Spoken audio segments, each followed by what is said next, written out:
This special review episode of New Politics was released on the 20th of January, 2024, and produced on the lands of the Wangal and Wajik people.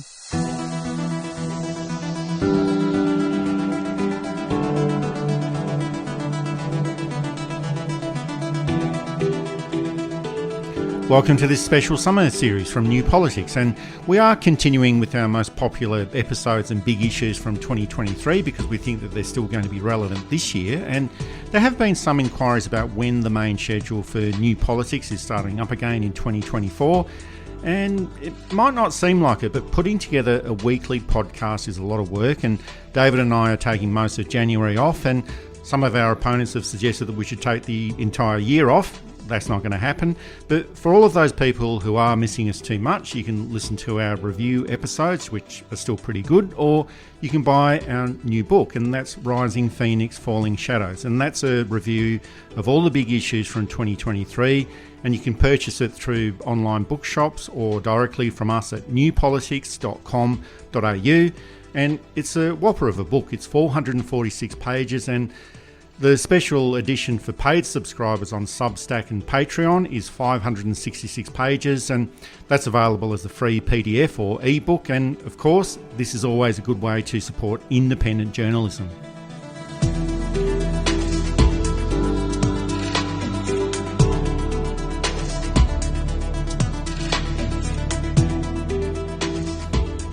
And so far in our summer series, we've revisited media diversity and housing affordability. And this week we'll be looking at Palestine and a review of some of the key issues in Gaza that developed towards the end of last year.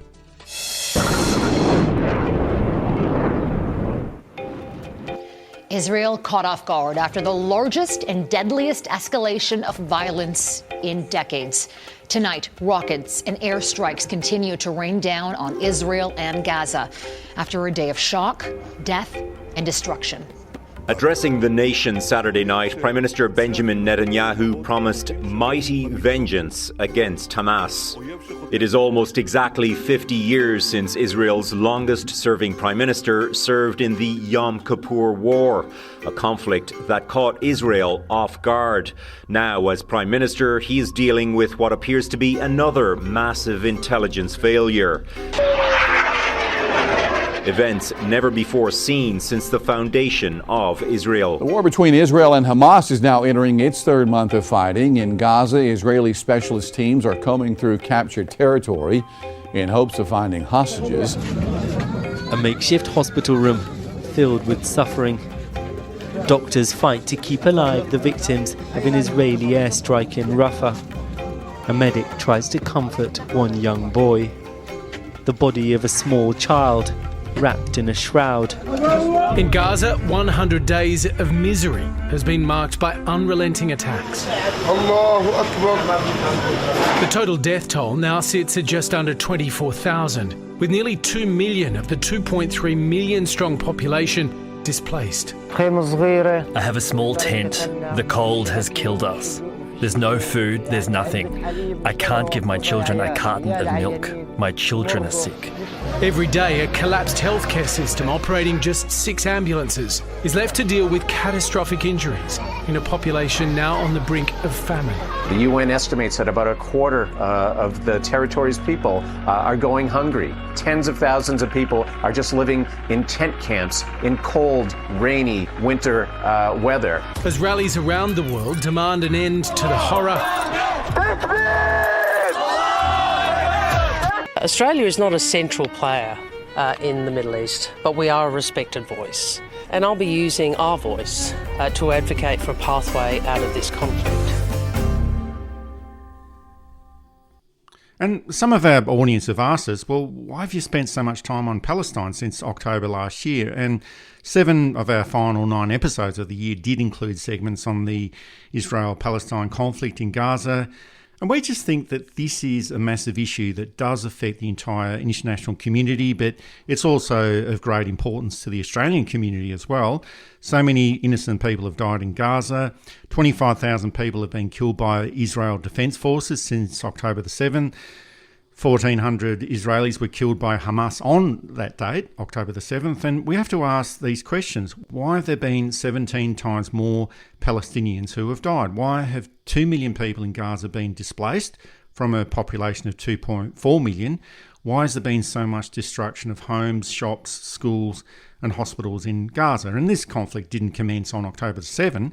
It's actually been going on since at least 1948. The modern conflict probably has its roots in the late 1800s with the Zionist work of Theodor Herzl. There's the role of Hamas since 1987. There's so many historical issues to take into account. There's the geopolitics of the Middle East, there's oil and resources, there's the international arms trade between Australia and Israel, which is all very, very secretive. And there is an international diplomatic role that Australia has to play as well, and so far they've been found wanting, supporting US foreign policy and Israel as much as possible at the expense of Palestinian people. There's Palestinian and Jewish communities in Australia, and they're affected by these events in different ways. There's the different responses from Australian politicians, and then there's the role of the media and the out-of-control actions by the Israeli lobby groups, such as Lawyers for Israel, and their attempts to influence the media and actually working towards sacking journalists from the ABC who didn't support their right-wing views on Israel. Israel is also on a charge of genocide at the International Court of Justice in The Hague, and that was brought on by South Africa and now being supported by 10 other countries as well. So there's so many ways that Palestine is relevant to Australian politics at the moment, and this is likely to continue throughout 2024. And our first discussions commenced just after the Hamas attacks and the massacre of Israeli citizens on October the 7th, and this is what we had to say at the time.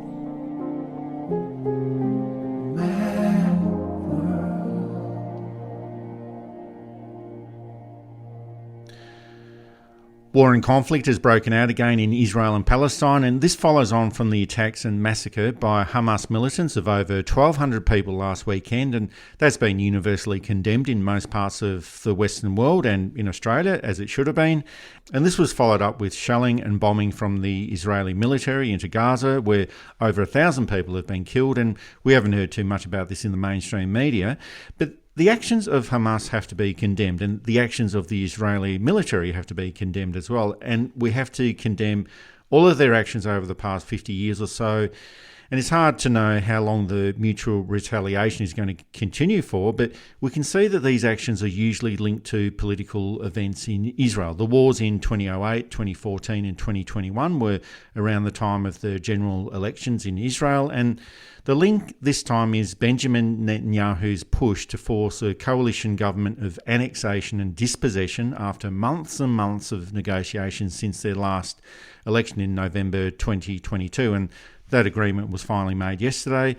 And the Israeli military did receive a clear warning from Egyptian intelligence about an imminent attack on October the 7th. And Israel has got the most sophisticated missile defence and drone technology systems in the world, so you just have to wonder how all of this got through. But the upshot is that many innocent people have died, and we do have to keep condemning this. But the other factor is that so many innocent people have died on one side of the conflict. And between 2008 and 2020, over 5,500 Palestinians have been killed and over 115,000 have been injured, while 250 Israelis have been killed and 5,500 have been injured. And that's a ratio of between 20 to 1. So there's a massive imbalance there, and that's an imbalance that we rarely do hear about. And these events are going to continue for as long as there's toxic politicians and political leaders who gain political benefit from these types of actions. And the political community all around the world has to do a lot more than just lining up the sails of the Sydney Opera House in the colours of the Israeli flag, which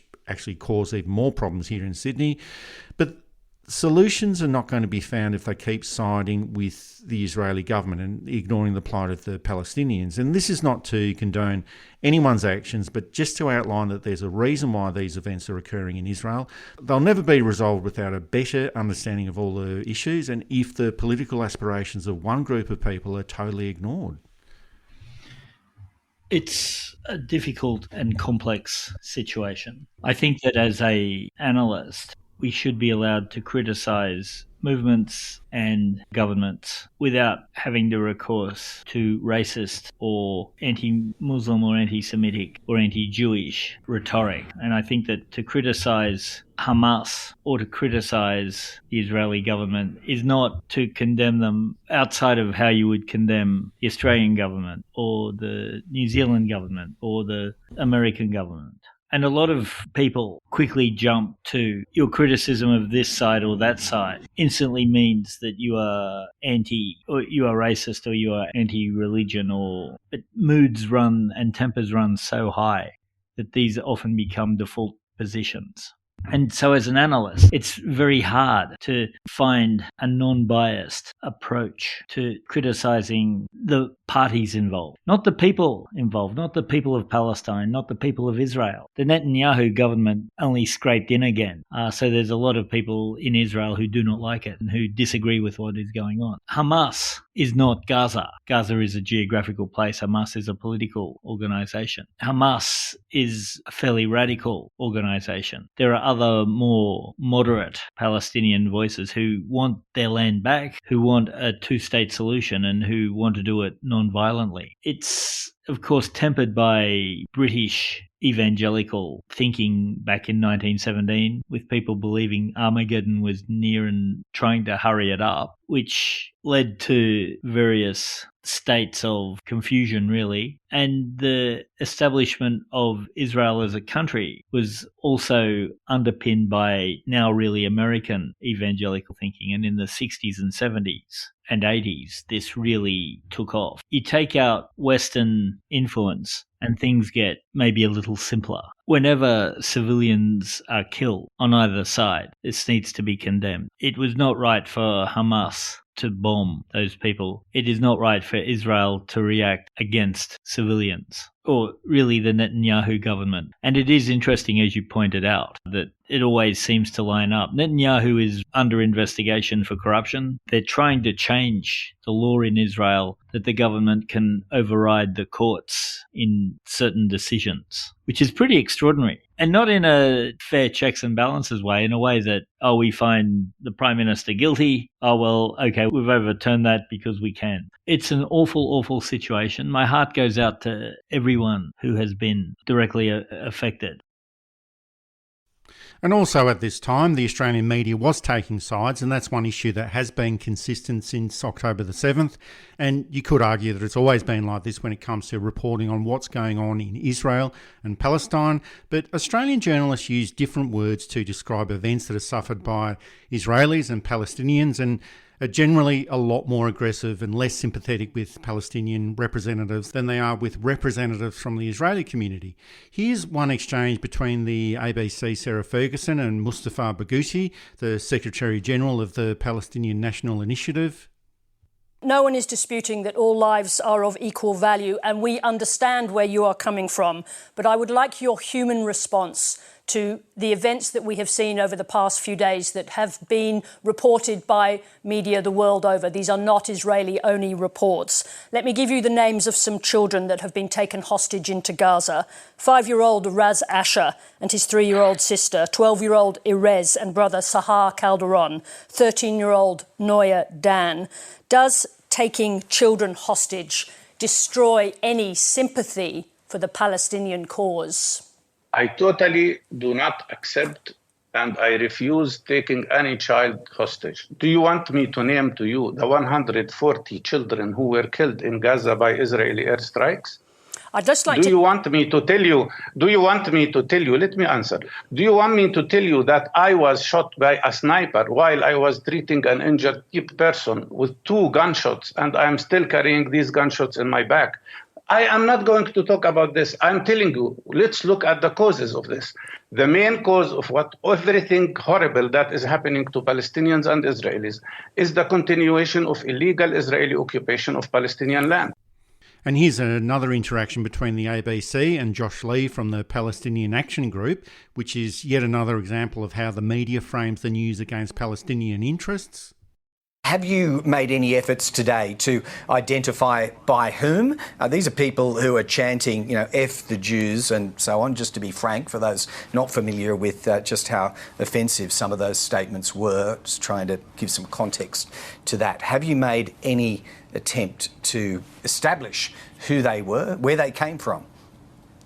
I mean, I don't know who they were. What we can do is make it very clear, as we have, that this has nothing to do with the movement for a free Palestine, And as I made it clear, we have a very long history of standing with all different communities against the state of Israel's policies. So that's what we stand for. We'll make it clear again at our next protests on Sunday that those views are not welcome. So we don't condone that at all. We condemn that in the strongest possible terms. Yep. And as I said, we take a stand against all forms of racism. That's what the fight for a free Palestine is about. I'll note that your previous guest referred to the Palestinians as animals in the segment you just had. You didn't challenge him on that, interestingly. No, please respond. I'll just explain, Josh. Sure. That was a startling statement, but I was aware that we were going to be speaking to you and others in the program, and I knew it would be challenged. This is the sort of heightened language that I guess we're getting at the moment. Sure. Well, then we should challenge it. Let's challenge it now. He referred to the Palestinians as animals. The Defence Minister of Israel has referred to the people, all of the Palestinians in the Gaza Strip, as animals, and they're undergoing a mass campaign of bombing in a strip where 2.3 million people live. They've cut off food and water now supplies, including electricity, fuel, medical supplies, and the Prime Minister Benjamin Netanyahu has declared, in his words, he wants to turn the Gaza Strip into a desert island. And by the end of October, the conflict was getting worse. More Palestinian people were being killed by the Israeli Defence Forces, and most of these were women and children. The United Nations was also seeking a diplomatic solution, with the Israel government attacking the United Nations for interfering in their attempts for what seemed to be, for most reasonable people, to be acts of genocide. And it was also becoming a heightened issue within Australian politics as well, with the Liberal Party deciding that now was the best time to start playing political games. Here's what we had to say at the time.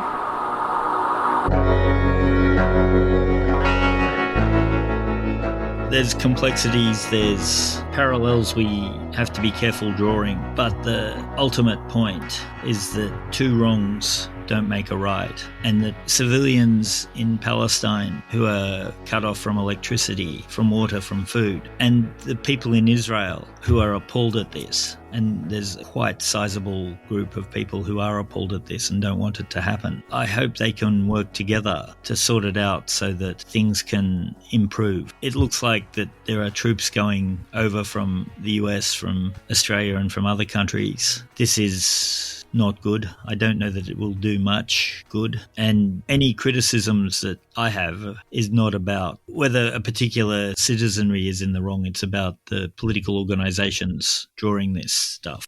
Oh, and I think that the Israel government is out of control, and has been pretty much out of control since Yitzhak Rabin was assassinated in 1995. And the government and its behaviour behaves like a group of outlaws, and it's now saying that it's going to teach the UN a lesson.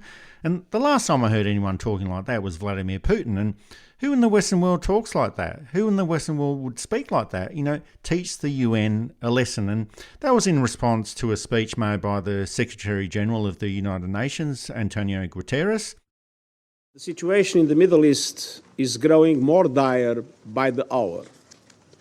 The war in Gaza is raging and risks spiraling throughout the region.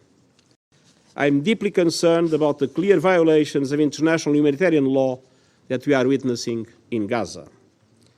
Let me be clear, no party to an armed conflict is above international humanitarian law. It is important to also recognize the attacks by Hamas did not happen in a vacuum. The Palestinian people have been subjected to 56 years of suffocating occupation. They have seen their land steadily devoured by settlements and plagued by violence, their economy stifled, their people displaced, and their homes demolished. Their hopes for a political solution to their plight have been vanishing. But the grievances of the Palestinian people cannot justify the appalling attacks by Hamas And those appalling attacks cannot justify the collective punishment of the Palestinian people. To ease epic suffering, make the delivery of aid easier and safer, and facilitate the release of hostages, I reiterate my appeal for an immediate humanitarian ceasefire. That was quite a measured speech where he's criticising the Israeli army as well as Hamas and said that nothing can justify the deliberate killing, injuring and kidnapping of innocent civilians. And there shouldn't be anything controversial in all of this, but the Israel military wants to keep bombing and killing innocent Palestinians, over 5,000 so far, and when it's finished there, it wants to teach the UN a lesson. And before people get out their keyboards, just to be clear, just to reiterate what you said before, David, we are critical of the Israel government and the Israel military and all of those hardliners that are governed by the Bible. And there's a lot of Jewish people in Israel and all around the world who are horrified by the actions of the Israel government. And in the same way that Hamas does not represent all Palestinian people, the Israel government does not represent all Israeli people. But the actions of the Israel military and the government do have to stop, because it's jeopardising the security of the entire Middle East region, not just of Israel. It's a highly complex situation. All we can do is hope that things settle down, that the Israeli government starts to see the opprobrium that it's getting from the world. And even people like Joe Biden have been critical, although he walked some of those statements back. So it's probably going to get worse before it gets better, but we hope that everyone comes out with as few innocent victims as possible. And there's also a local dimension to all of this as well. And the war might be centred around Gaza, but that doesn't mean that the politics of this won't be played out in Australia. Peter Dutton suggested that the Prime Minister should travel to Israel while he's on his way to meet with President Biden in the United States. And this, of course, became big news in the media because apparently in Australia, an opposition leader of the Liberal Party is a far more important figure than the Prime Minister of the government, and we need to hear every single word that he says. And it was never explained what the Prime Minister was going to do in Israel, but he just had to go, according to Peter Dutton. And if he's so keen about this, well, maybe he should go. He's the policeman, so maybe he should go to Israel and resolve the conflict. And then he started complaining about Airbus elbow. So you can just never win with Peter Dutton. And the government minister, Ed Husich, he spoke out on behalf of Palestine and Palestinian people, and here's what he had to say. Palestinians are being collectively punished here for Hamas's barbarism. I really do feel that there is an obligation on governments, particularly the Israeli government, to, as we have said, follow the rules of international law. Governments are different to terrorist organisations. Governments, there is a higher expectation that there will be a protection of innocent lives. And Senator Fatima Payman from WA, she also made a speech in the Senate supporting Palestine as well. The killing of innocent civilians in Israel should be condemned, and we condemn it. The killing of innocent civilians in Palestine should also be condemned, and we must condemn it. The international community loudly and proudly condemned Russia's occupation of Ukraine when it started attacking Ukraine in 2014. Yet today, the world watches as the State of Israel deprives the entire population, men, women, and children, of the basic necessities of life: food, water, electricity, gas, and medicines. We must condemn it. Israeli missiles strike residential dwellings, civilians, multi-story apartments, health facilities, as well as places of worship, indiscriminately killing men, women, and children. We must condemn it. Human Rights Watch confirms that Israel is using white phosphorus in Gaza, violates the international humanitarian law prohibition. We must condemn it. The price tag of Israel's right to defend itself cannot be the destruction of Palestine. Israel's right to defend its civilians cannot equate to the annihilation of Palestinian civilians. I hereby call for an immediate ceasefire to come into effect, alongside many world leaders and experts. Food, water, medicine, and humanitarian aid needs to be allowed to get through and reach the victims. Mediation and talks need to start, as obviously Violence has not solved anything for the past 75 years, and a just and long-lasting solution needs to be sought out. And then Susan Ley came out and she claimed that it showed that the Labor Party was divided over Israel. And then these supposed divisions were then amplified by the media, of course. And Israel-Palestine, as you referred to, David, it's a very, very complex issue. And I guess it would be made a lot easier if Israel stopped settling in the West Bank and stopped treating Gaza like an open-air prison. But it can never be debated on a serious level to anyone's satisfaction if all we get are these dilettante and politicised perspectives from the Liberal Party that just make matters worse.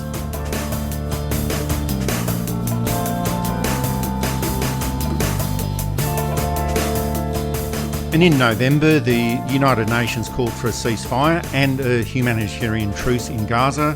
120 nations voted in favour, 14 voted against, including the United States, and it's hard to imagine any country voting against a ceasefire to provide humanitarian aid, but that's exactly what the United States and Israel did. In the end, Australia couldn't even be bothered voting. It decided to abstain, so it couldn't decide whether or not to support a ceasefire or to provide humanitarian aid, and that does take a special level of diplomatic cowardice. This is what David Lewis had to say about it at the time. It was a very disappointing move from Australia to basically turn a blind eye in the nicest interpretation, or in the most positive interpretation, turning a blind eye to genocide. And it is a genocide that's happening. That's clear. The Israeli government, and I want to make it very clear that it is the corrupt Netanyahu government that is behind all this. Calling for a ceasefire, I don't think would have changed anything substantially in Australia. It would have showed our citizens that we care about the people who live here, and that we actually do care that children and refugees are looked after years and years of that not really being the case. So I found it very disappointing that they wimped out and abstained. Abstention looked weak. It looked indecisive. It didn't look great. How are we to now go and deal with other countries who desperately want a ceasefire? How are we to deal with countries like Lebanon, who Australia has a very close connection to, mainly through immigration to here, but nonetheless. I thought it a short-sighted, mean-spirited mistake from a foreign affairs department that should be one of the best in the world, and from someone who we really had come to expect a lot more from, including the Prime Minister and the Minister for Foreign Affairs. And 6 former Prime Ministers have signed a letter condemning Hamas and in support of Israel as well, and that's John Howard, Kevin Rudd, Julia Gillard, Tony Abbott, Malcolm Turnbull and Scott Morrison. And there's quite a few different versions about how this letter came about. There were some suggestions that it was pressure from the Zionist Federation of Australia, or it actually came from Josh Frydenberg, or it actually came from Malcolm Turnbull. And for me, it does look like it was written from a pro-Israel position, so we can assume that it was probably written up by the Zionist Federation of Australia. And it outlined that Israel promises to do all it can to avoid civilian casualties. And I really don't think that's the case. There's over 10,000 civilians that have died so far, so I'd really like to see what would happen if they didn't actually make that promise. Paul Keating is the only former Prime Minister who refused to sign that letter, saying that it was too sharp and it was too biased and it needed to be more balanced. And I actually agree, I think that was the case, but it seemed to be part of the Israel government's propaganda process. And since that time, there have been more bombings, more civilians killed in Gaza, and the responses in the Australian media still seem to be biased towards the interests of Israel or the interests of the Israeli government. And if we ever hear from a Palestinian representative, they're always asked if they condemn the actions of Hamas. But there's no such request from Israeli representatives to condemn the actions of the Israeli military or if they support the process of ethnic cleansing in Gaza. And there are also more diplomatic issues starting to arise from all around the world. Egypt has condemned the recent bombings and attacks. South American countries are cutting off their relationships with Israel. But overall, it seems to be quite one-sided, and it doesn't seem like there's any room for nuance or reasonable discussion. The Foreign Minister, Senator Penny Wong, she urged Israel to listen to what its friends in the international community are saying, and she was slammed for even suggesting this. And she's also warned that the international community won't accept ongoing civilian deaths in Gaza. She was slammed for that. The government minister, Tony Burke, was asked whether he supported the decision of the Canterbury Bankstown Council to fly the Palestinian flag, and here's what he had to say about that.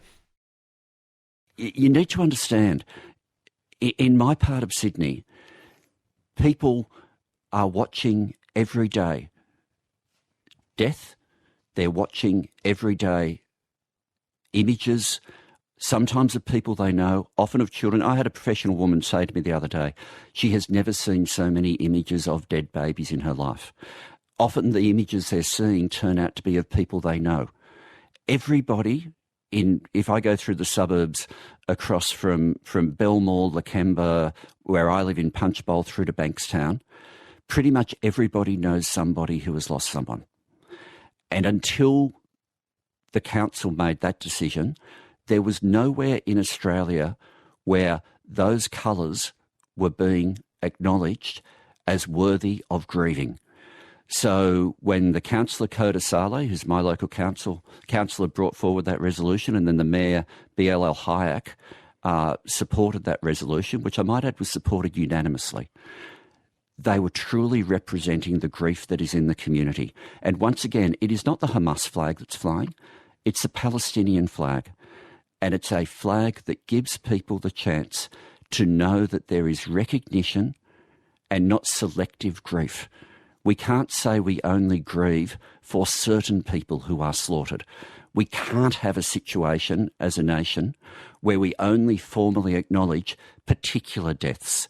What happened on October the 7th was horrific and was rightly condemned by the Parliament and condemned by me, the condemnation of Hamas. We can't have that condemnation be added to by saying, as a result of condemnation, that's somehow weakened if you grieve for anybody else. That's somehow weakened if we do something to acknowledge the Palestinian loss of life.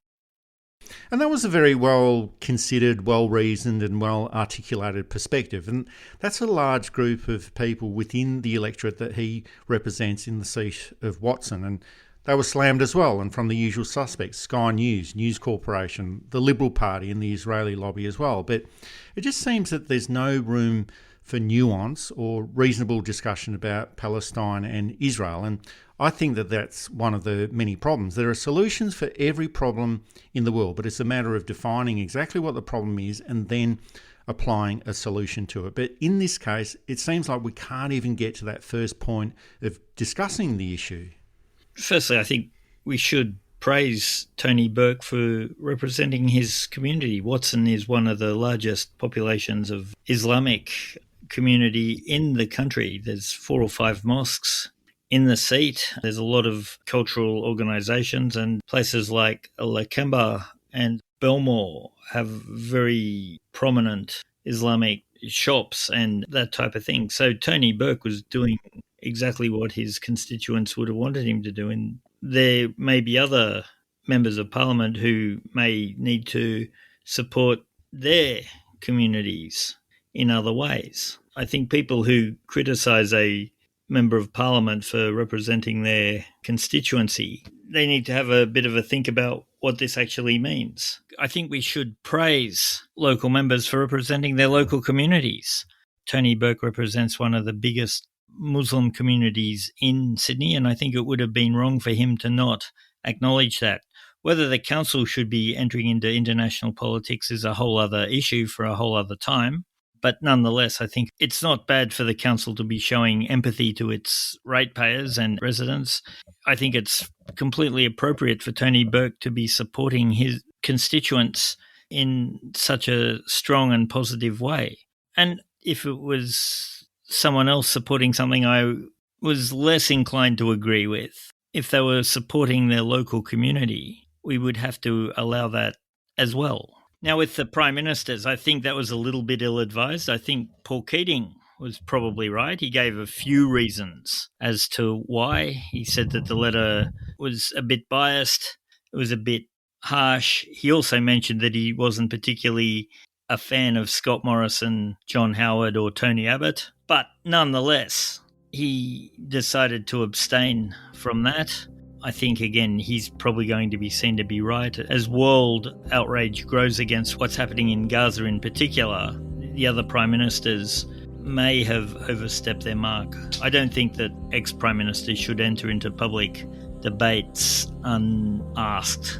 And I think this is a case where some of them, if not all of them, are going to regret having such a strongly worded letter. And it goes back to, there are some very powerful lobby groups on the Israeli side who perhaps wield a bit too much influence from time to time.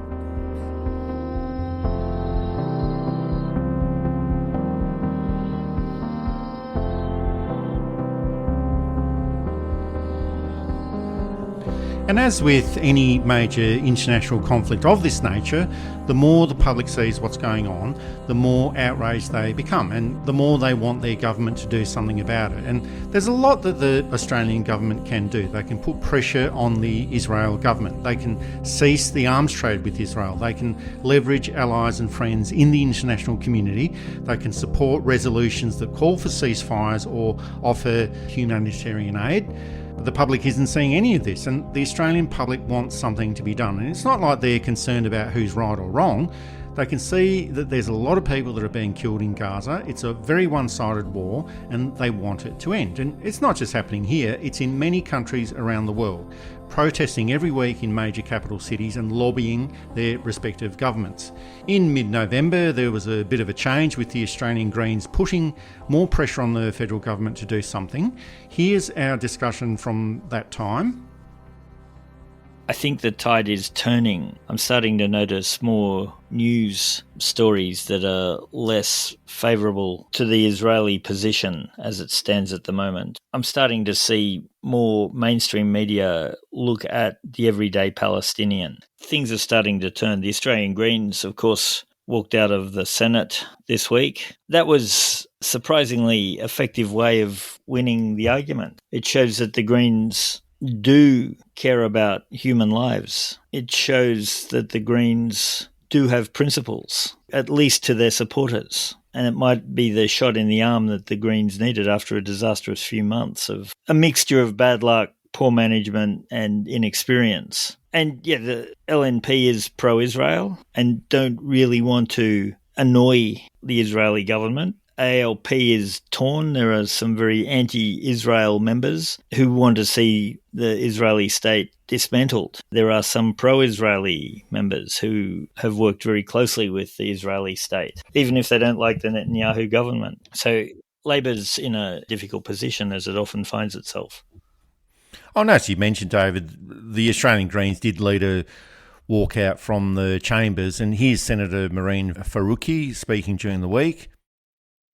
The coalition is morally bankrupt when it comes to Palestine, and Labour has shown itself to be heartless, gutless cowards. You are watching the massacre of thousands of Palestinians by Israel, and you are not condemning Israel. You refuse to call for an immediate ceasefire. Well, we are not going to sit here and watch you pat yourselves on the back for doing nothing. Weasel words are not going to stop war crimes. Today, we bring the people's protest into Parliament. Free, free Palestine! Thank you, Senator Faruqi.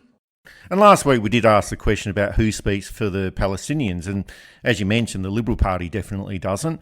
The Labor Party generally does not, and it still talks about Israel does have the right to defend itself, but it's been saying it more through gritted teeth in recent days. So it seems that international action is on the agenda, and there is a change in the mindset of the international community, and I think it has reached a point where the international community does have to act. The Israel military cannot continue with its unbridled attacks on civilians without suffering any consequences from the international community. A Group of 7 meeting is being convened in Japan to discuss the war in Gaza.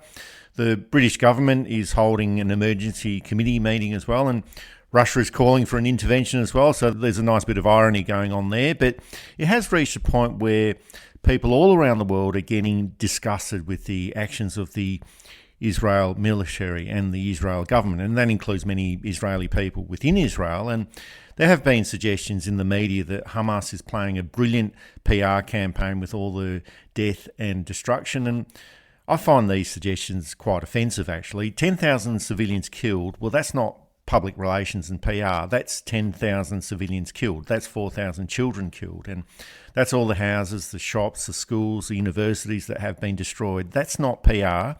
That's what's actually happened. And the more that people see this, I don't think it's so much that they're disgusted. They're actually quite disturbed by what's going on in Gaza. The world has changed, and it's a complex issue, and if there was a simple solution that people were prepared to go through, it would have happened by now. Certainly, I think part of the solution is to stop bombing civilian targets, to not attack civilians, to let people's families remain intact, and that's really on both sides. But again, if it was that simple, it probably would have happened by now. Haganah troops search for Arabs after capturing the city. Arab strongpoints are taken after being blasted to rubble. During the mopping up operations, Haganah forces seek out every Arab, and barricades are set up to screen those who had not already fled the city. Everyone is searched. With the relinquishing of the British mandate, Palestine is rocked by full-scale war, and both sides mobilize. Arab captives are held for evacuation to Acre. Women flee with what belongings they can carry. And as Palestine struggles for national existence, throughout November, the bombing and killing in Gaza was starting to be compared with al-Nakba from 1948, and there was more public and political pressure being placed on the federal government to do something, not just act as an innocent bystander, and the Australian government is limited in what they can do on the ground in Gaza, but it gets back to what we mentioned before. Governments can do so many things diplomatically behind the scenes to put pressure on foreign governments, and it would be in Australia's national interest to do this. And the political games played by the Leader of the Opposition, Peter Dutton, they continued, and it was almost like there was no issue that was out of bounds for the Liberal Party to score political points and seek advantage from this issue. And our discussion at the time, it looked at this issue, and we also discussed the arms trade between Australia and Israel and the special visit to Australia by Dr. Francesca Albanese. And the war in Gaza continues and is going from bad to worse.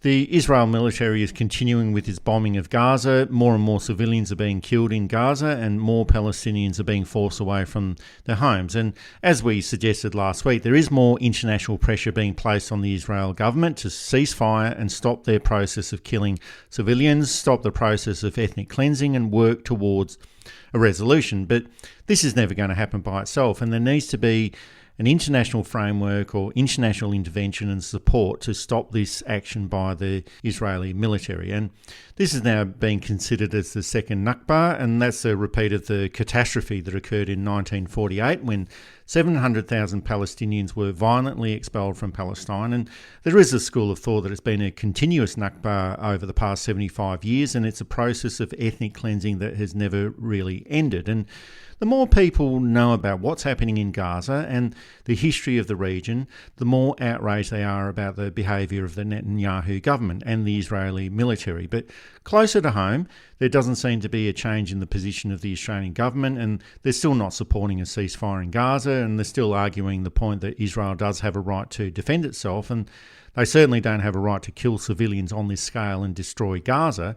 But in Parliament, there was this confrontation between the Leader of the Opposition, Peter Dutton, and the Prime Minister, Anthony Albanese. I never thought that I would see in my lifetime a repeat of the horrific scenes that we saw and that we've read about during the course of the Second World War repeated in our lifetimes, but to see people of Jewish faith cowering in their homes, being dragged from cupboards out into the street, when children are still abducted and still held hostage. This Prime Minister needs to stand up and to be united with the Jewish community, and he's not. The words have been qualified, the message divided, and the Australian public has looked to the Prime Minister and not identified this man compared to the man that they voted for in May of 22, less than 18 months ago. Well, when people look for a definition of overreach, they will search for this motion that's moved by the Leader of the Opposition. There is no issue too big for him to show how small he is. Will cease rejecting. And the weaponisation or attempt to weaponise anti-Semitism in this chamber and make it a partisan issue is frankly beyond contempt. Frankly beyond contempt.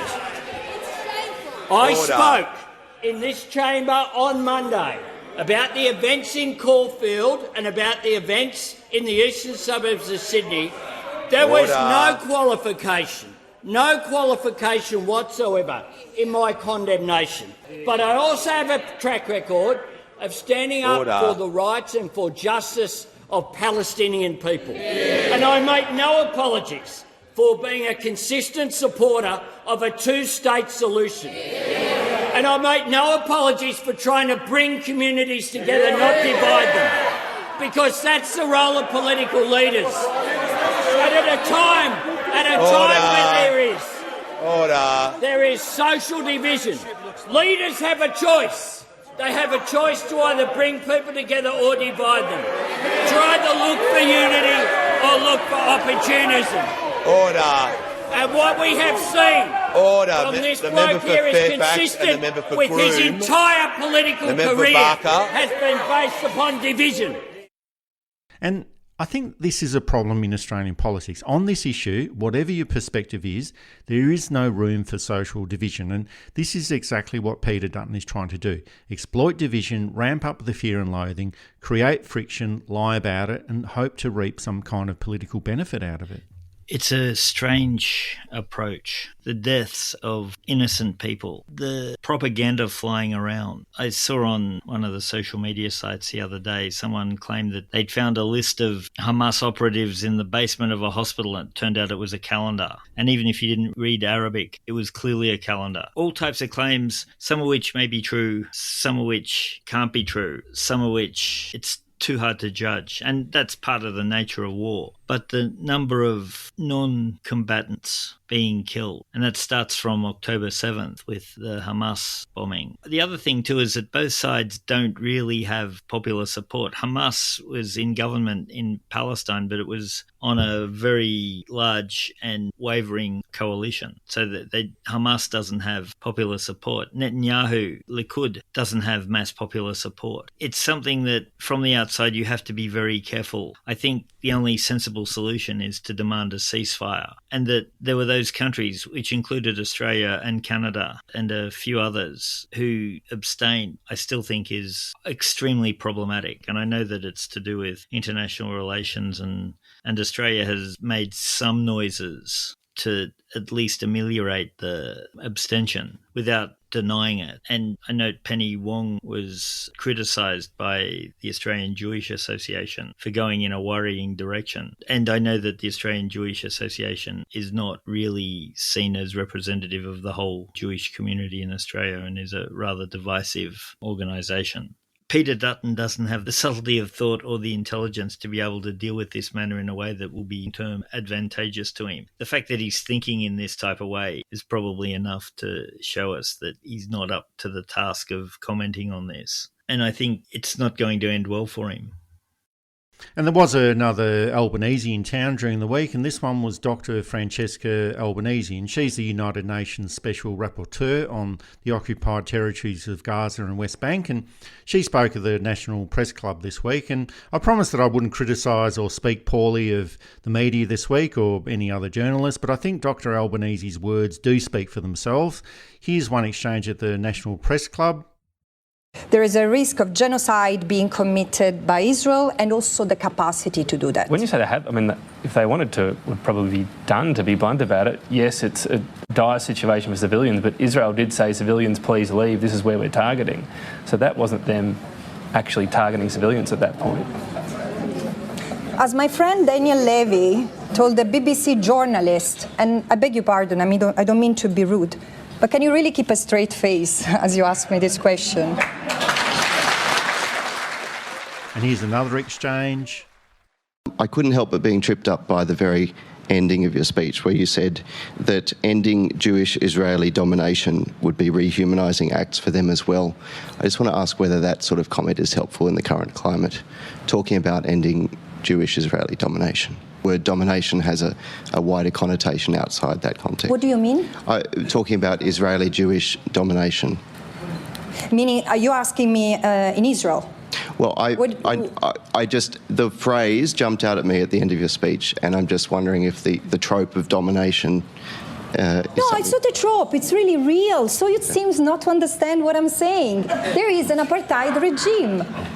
No, I'm serious. There is an apartheid regime. It's domination. This is not a trope. This is international law. I encourage you to read the Apartheid Convention because it talks about racial domination. And this is what I'm talking about. It might be a trope into the way you interpret it. But I'm using domination in a strictly legal sense. And here's yet another. You've said previously that it should ultimately be up to Palestinians to decide who governs in Gaza, and that Israel should be open to making a peace deal with Hamas. Given that Hamas leaders since October 7 have said repeatedly that they would like to repeat these attacks, is that really possible? Is Hamas really a potential partner for peace, or would the defeat or surrender of Hamas be part of any realistic peace agreement in Gaza? I'm sorry, I cannot answer the question because you are basing yourself on something that has been reported, that it has been completely distorted. Sorry, I mean, you have some media who's really as manipulative as those in Italy. And I thought that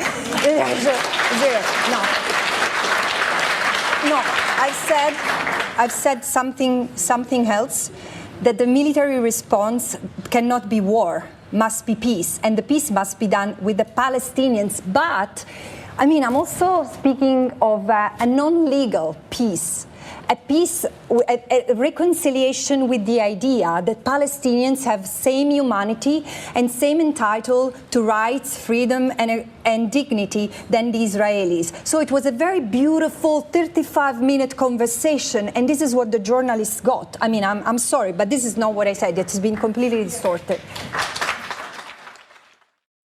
And she totally owned that room of journalists, and as I said, her comments really do speak for themselves. And there were a few strange moments through social media where a lot of people thought that Francesca Albanese and Anthony Albanese were actually a wife-husband team, and a little bit like Malcolm and Lucy Turnbull, and might have been a case where Anthony Albanese hoped that he was Francesca Albanese just for that one day at the National Press Club.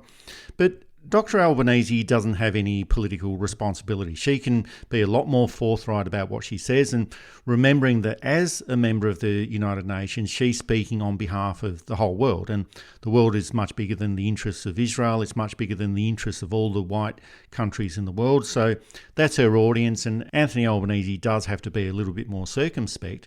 But there's also that link between the respective military industries in Australia and Israel, and Australia does supply military hardware to Israel, so there's a strong possibility that Australian-made hardware has been used to kill Palestinian civilians in Gaza. And there's been 52 military export licenses to Israel this year, and we're not sure what the value of this is because the Department of Defence won't release that information. And the value of all exports to Israel is $345 million per year.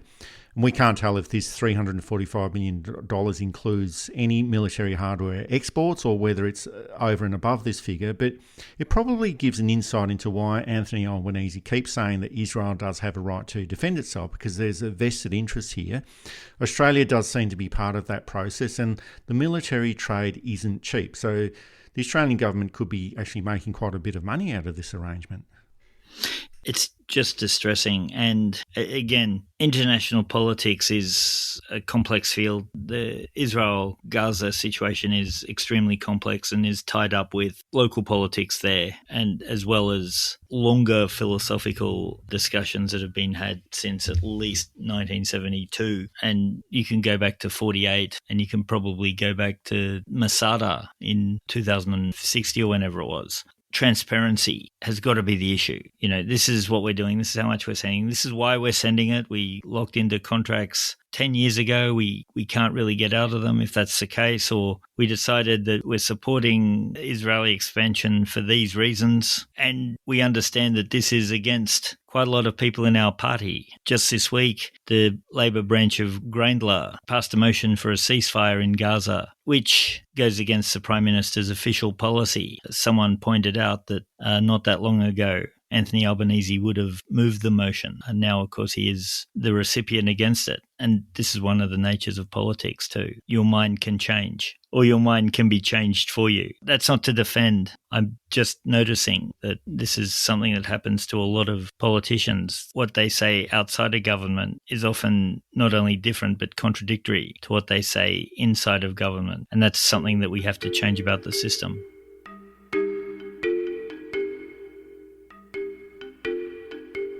And there is that old saying that truth is always the first casualty in war, and we don't live in a perfect world, so we can never find out what the truth is in anything, really. But when you have a mainstream media that is so severely compromised, finding that truth in a conflict is going to be incredibly difficult. And as with most things, the more informed we are about any situation, the better we can understand what's really going on. And we found out that so many journalists in the mainstream media have been on travel junkets and other largesse provided by the Israel government on supposed education tours, and no one in their right mind would believe that these junkets haven't influenced the reporting of Gaza in the Australian media. And we also found out more about how the Israel lobby works in Australia, with threats against journalists reporting on the facts, and in one case at the ABC, leading to the sacking of at least one journalist for posting information about Gaza, which was simply providing information produced by Human Rights Watch, and that case is currently being heard by the Fair Work Commission in Sydney. And that was through the work of Lawyers for Israel, who made contact with Aisha Buttrose and the ABC Managing Director, David Anderson, and the journalist in question, Antoinette Lattouf. She was sacked within a couple of hours. And here's Antoinette Lattouf commenting on her case outside the Fair Work Commission just a few days ago.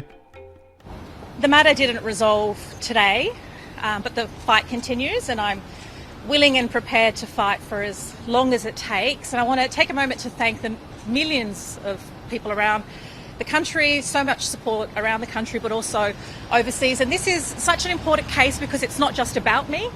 It's about free speech. It's about racism. It's about the important role journalists play in truth-telling. And crucially, it's also about a fair, independent and robust ABC. And I love the ABC. I will always advocate and fight for an ABC that can operate and inform the masses, inform and entertain the masses without fear or favour. And it's just more evidence about how Israel lobby groups operate in Australia. And there isn't a uniformity of opinion within the Australian Jewish community, as we found out in the commentary provided by Louise Adler at the time. And here's the discussion that we had about all of this in mid-December. It's been a big week in politics, and it started off with the revelation that there's been over 70 journalists and editors in the mainstream media who have had trips to Israel paid for by the Israel government, and most of these are from News Corporation and Nine Media, and there's a few from the ABC and the Guardian as well. So it's absolutely no surprise that Nine Media has banned journalists who have signed an open letter offering their support to the Palestinian people, and the ABC has also sent a warning to their staff about this open letter as well, and this comes after the ABC sent out an edict banning the use of genocide and apartheid in their reporting about Gaza and Israel. And this is all in response to an open letter generated by the Journalists Union, the MEAA, and it's essentially to show solidarity with the journalists who are covering the war in Gaza. And over 55 journalists have been killed so far in Gaza, and quite a few of those have actually been targeted by the Israeli Defence Force.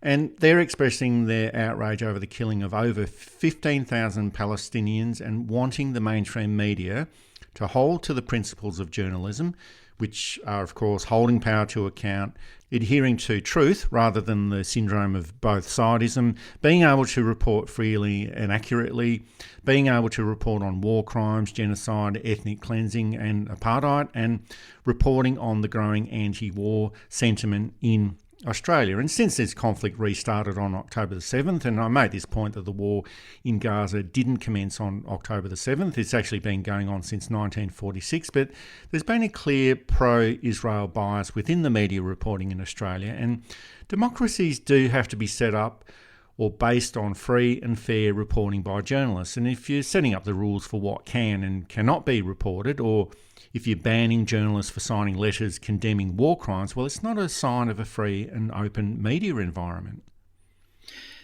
We need to be perfectly clear. Criticising a government does not imply that we are anti-Jewish or anti-Islam or even anti the state of Israel. Those are completely different issues. And I think it's terrible the way that the current Israeli government is trying to use things like anti-Semitism as a way of shutting down debate and criticism of them. I condemn anti-Semitism. I condemn anti-Arab. I condemn anti-Muslim. I condemn Islamophobia. Bad people come in all backgrounds. People who we disagree with come with in all backgrounds. There's been a fair bit that the Hamas party has done that has been rightly criticised. The Hamas party is not all of the Palestinian people. There's been a lot that the Israeli government has done. The Israeli government is not all of the Israeli people, and it's not all of the Jewish people in the world. That the Israeli government pays journalists to go over on basically enhanced holidays is not unusual.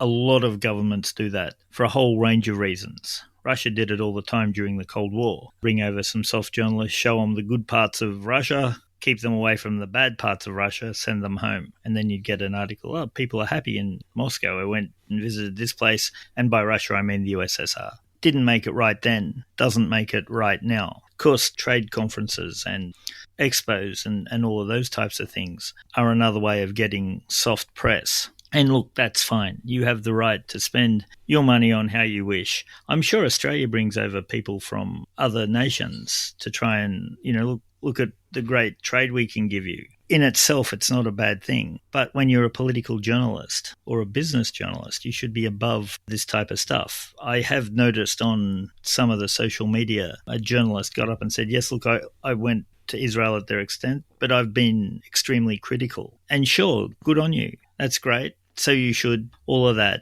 But as was pointed out, it's not just what you do, it's how it's perceived. There's a very loud Zionist lobby in Australia. It's not large, but it's very loud. And that taints everything. So when they talk about anti-Semitism, you have to think how much of this are they making up and how much is genuine. If it's genuine, yes, must be stamped out. There's that kerfuffle in the Sydney Theatre Company where a couple of the cast came out in the Kefiats. There was then a rather loud letter-writing campaign from Jewish people saying, hold on, we're part of this too. Now, fair point, but I wonder how much of it was genuine people worried that they're going to cop some blowback that they don't deserve, and how much of it was from the loud Zionist lobby that has a lot of influence here.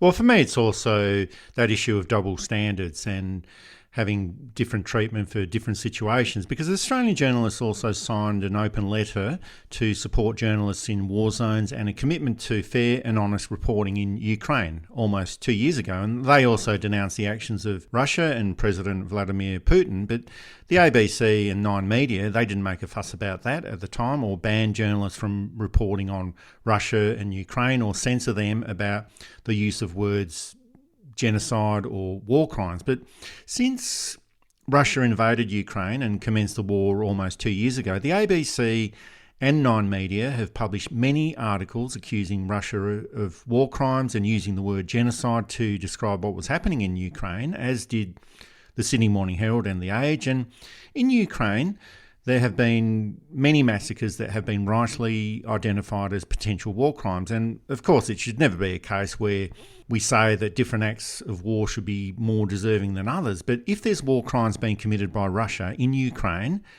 then it's right to claim that Israel is also committing war crimes in Gaza. And if it's okay to accuse Russia of attempted genocide and of ethnic cleansing, well, it should be okay to accuse Israel of doing the same in Gaza, because to me, what Israel is doing in Gaza does look remarkably similar to attempted genocide. It does look like ethnic cleansing, and it does look like war crimes are being committed. And being an editor in Sydney in a failing media outlet and telling your journalists not to report on the truth, as far as I'm concerned, that's a failure of journalism. And I think the public generally is beginning to see right through this type of behaviour. I think the public is, and I think social media is a big part of it, where you can see things happening, where you get a much wider range of opinion. Now, that in itself can be problematic, but I think it's better to have the wider range of opinion and then teach people how to think properly critically, how to ignore confirmation bias, etc., how to weigh sources, how to look at who is talking to you. And even just because you disagree broadly with someone doesn't mean they're wrong on that instance. And just because you agree with someone doesn't mean they're always right. I think the Israeli government has overplayed its hand, and it's lost, all of the Middle East, which it never expected to get. But Europe, it may have the Australian government. I live in an area with a large Middle Eastern population, or people of Middle Eastern origin population. So I see a lot of Palestinian flags. I think, though, that particularly with younger people, the propaganda that worked since at least 1948, definitely since 1967, isn't cutting through in the way it used to, particularly with younger people. So we may be seeing a change in how these things are done. And of course, when it gets down to it, it's Netanyahu trying to avoid being arrested for corruption. These types of things are the desperate measures of a cornered rat. And Hamas, too, are in a minority government and are not particularly beloved by the Palestinian people. So we're really seeing the loss of innocent lives, and on both sides. However disproportionately, there's still been Israeli innocent people killed over small domestic politics, and the world on the brink of a war because Bibi Netanyahu is a crook and because the leaders of Hamas are essentially crooks. And this is the great tragedy.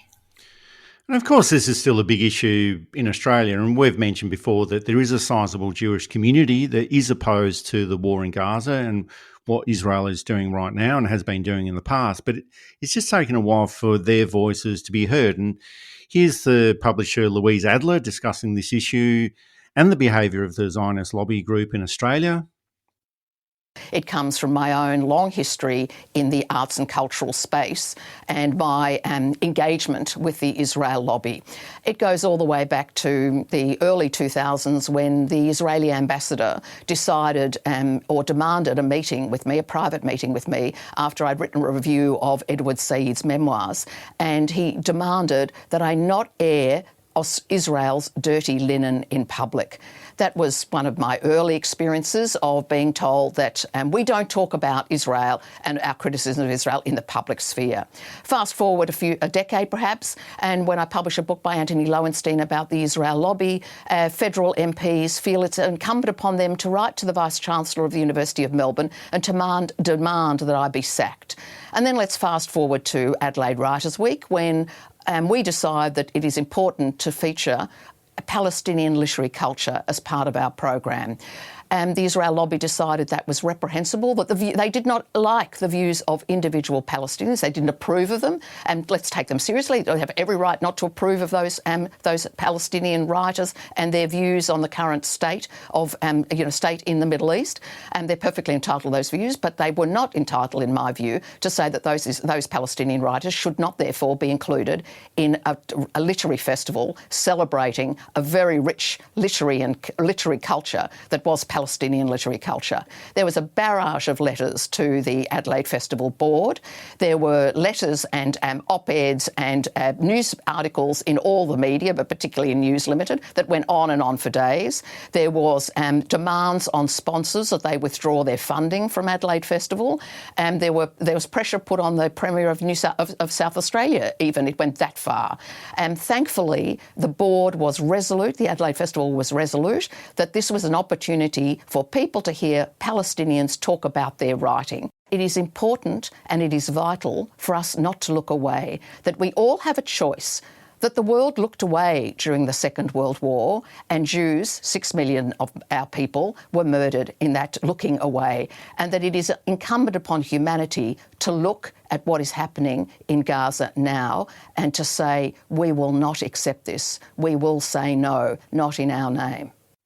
So I think it is important to understand that there are many Jewish people who are not supportive of the Israel government, as you mentioned before, David, or of Benjamin Netanyahu, and are happy to expose the behaviour of the Zionist lobby in Australia and overseas. And just like any other group of people, there's always going to be a wide range of different opinions. And it's just that on Israel, we haven't heard too many of those other voices. And there was also an incident in the inner west of Sydney where Anthony Albanese was launching a new park in Ashfield, and a woman with her 6-month-old baby was holding up a sign with a watermelon logo on it with the words "Shame Elbow" on it as well.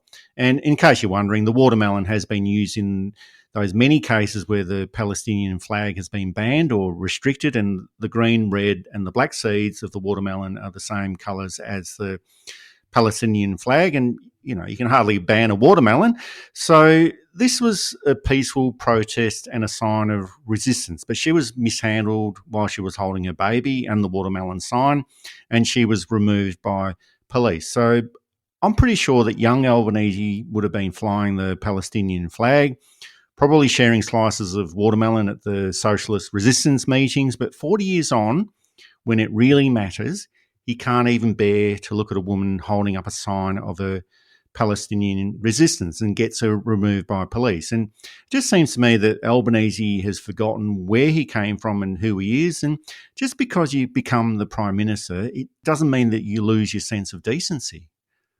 Times change. People soften over time. People harden over time. They tend to get a little bit more conservative. And the person who Anthony Albanese was at 25 is necessarily different to the person that he is at 60. But it's still disappointing to see that he hasn't been able to show the humanity that I'm sure he's struggling with showing, because the Australian government has determined various alliances, etc.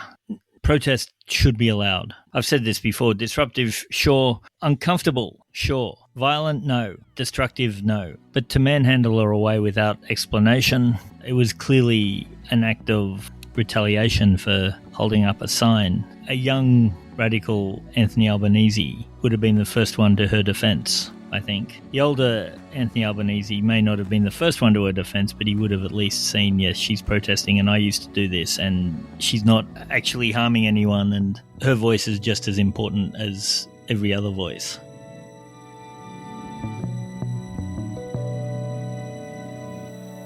So that's a roundup of how we looked at the Israel-Palestine conflict last year. Once again, the international community and the United Nations hasn't been able to stop this war, and this is one of the most one-sided wars in modern history. But when the United States decides that no one can touch Israel, that's pretty much the end of the story. Most of the world acted when Russia invaded Ukraine in 2021. In Gaza 2023, most of the world has decided to look the other way. And in my opinion, genocide is being committed in Gaza. Let's see what the International Court of Justice has got to say about this and see if they agree. But whatever the case is, this conflict will continue until the United States decides that enough is enough, or if by some miracle Israel also decides that enough is enough. And in the meantime, the weekly protests will continue all around the world. Let's hope for peace and a solution for Palestinian people, because, as Nelson Mandela said, our freedom is incomplete without the freedom of the Palestinians. This is New Politics, one of the top 10 audio programs on Australian politics. Thanks for listening in to this special review of the war on Palestine. We'll see you again next time.